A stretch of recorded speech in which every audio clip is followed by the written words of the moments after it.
Hi everyone, and welcome back to Sense and Sensitivity. I am coming to you from my bathroom on a very warm evening up here in the Pacific Northwest, and it's gotten me a bit rosy today, but I'm not complaining because I like having some warm weather around here. I wanted to talk to you about some moisturizers that I've been using and what my thoughts on them are.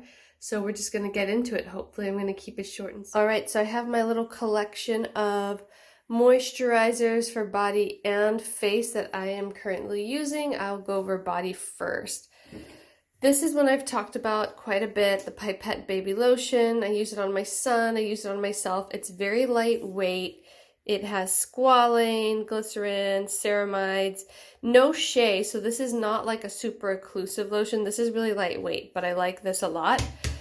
The one I've been using a lot lately through the cold weather and in my pregnancy with my growing has been this La Roche Posay.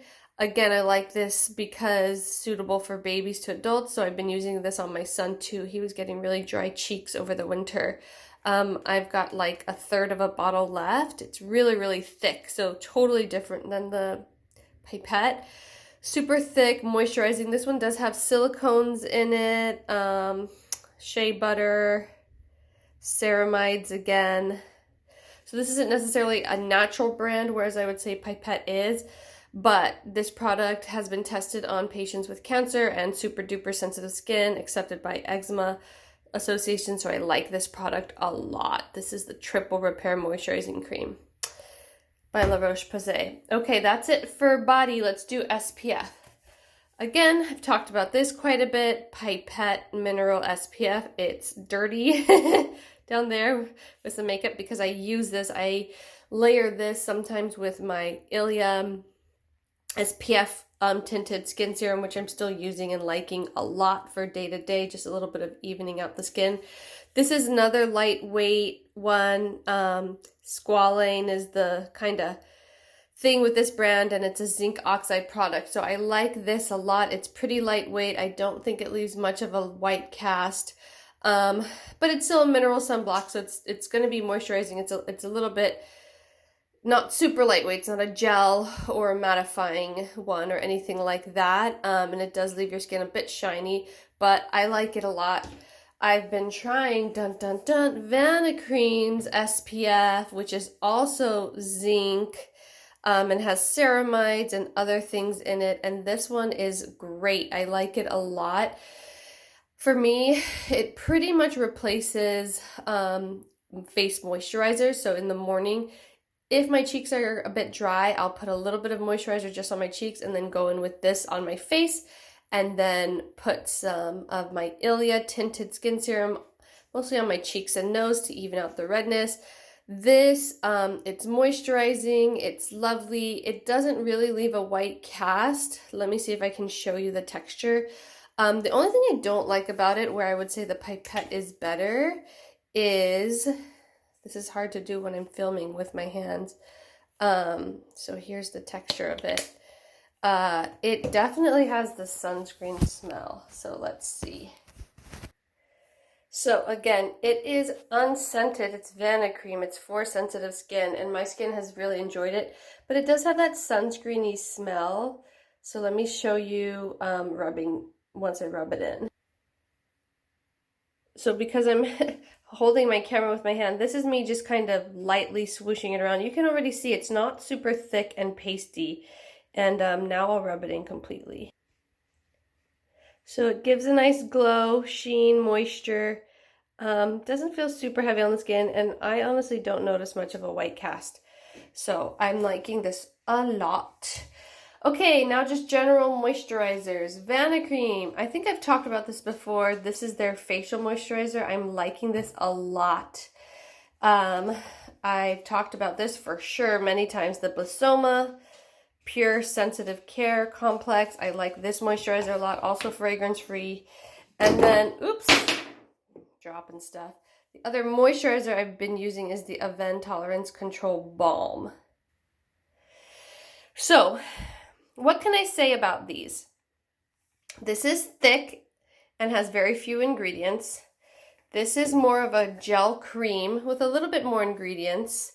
And then this has got herbal extracts, although it is fragrance free, so that just depends on if you have sensitivities. The herbal extracts in this are for sensitive skin to help calm and soothe, but that just depends on your level of sensitivity. Oops.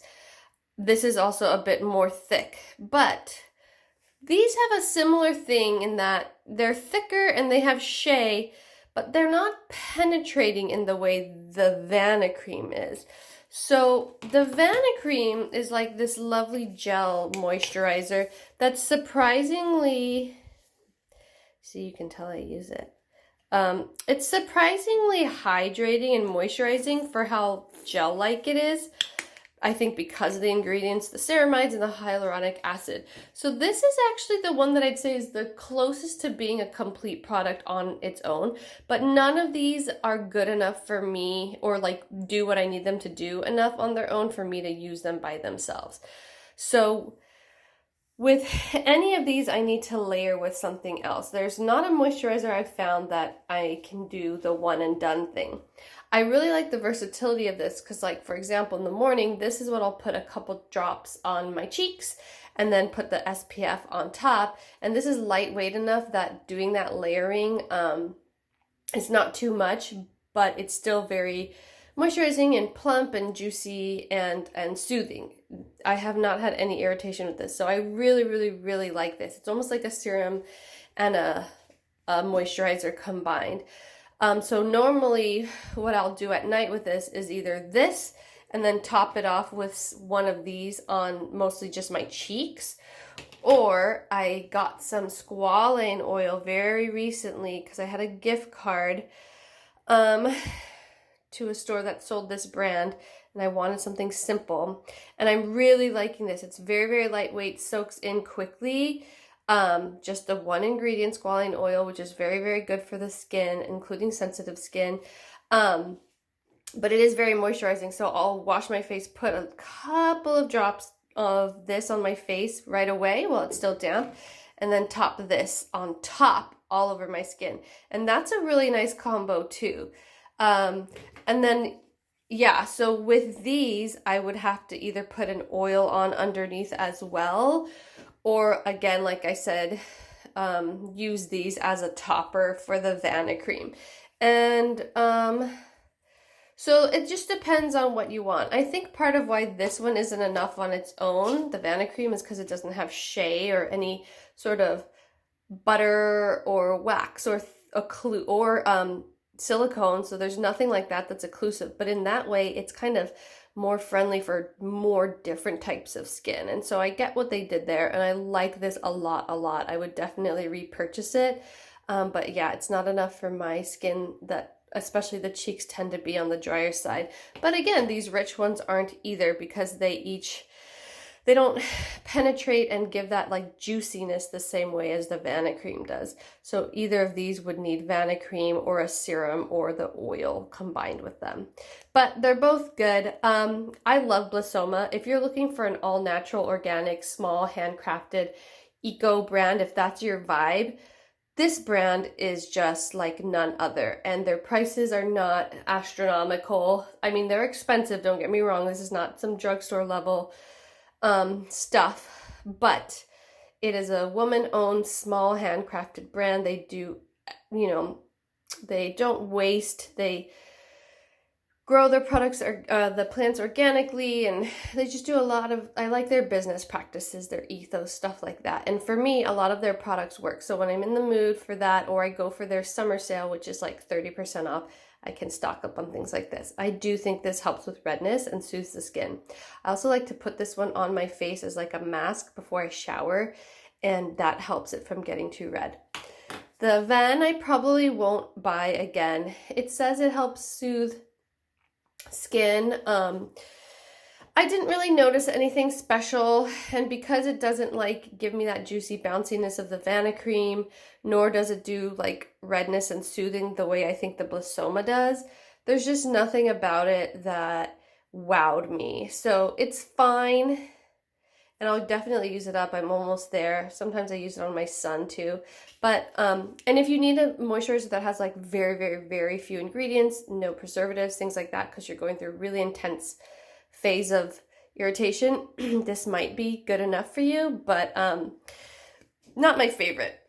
And then I, of course, still have some Marie Veronique Barrier Restore Serum. I've got about 40% of a bottle left.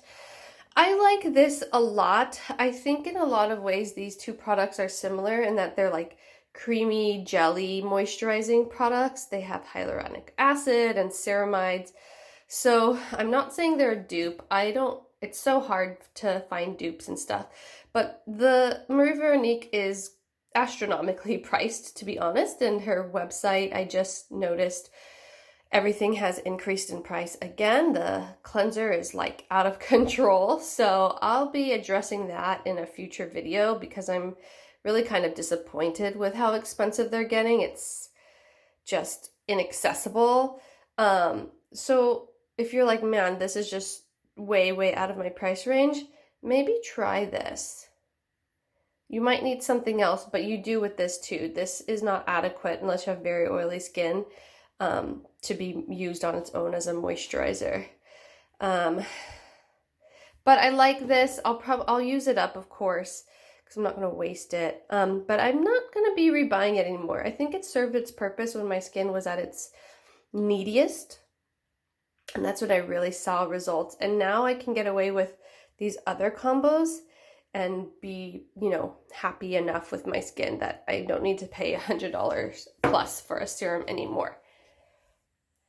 There's one other product I didn't talk about, and that is the SVR cream that is in one of my earliest videos that I talked about a lot. I actually purchased that recently because my skin was really sensitive and dry, and I was not disappointed, but it wasn't the right product for my needs now. I still totally stand by loving it for what I think it does that's unique, which is helps with burning, redness, tingling sensation.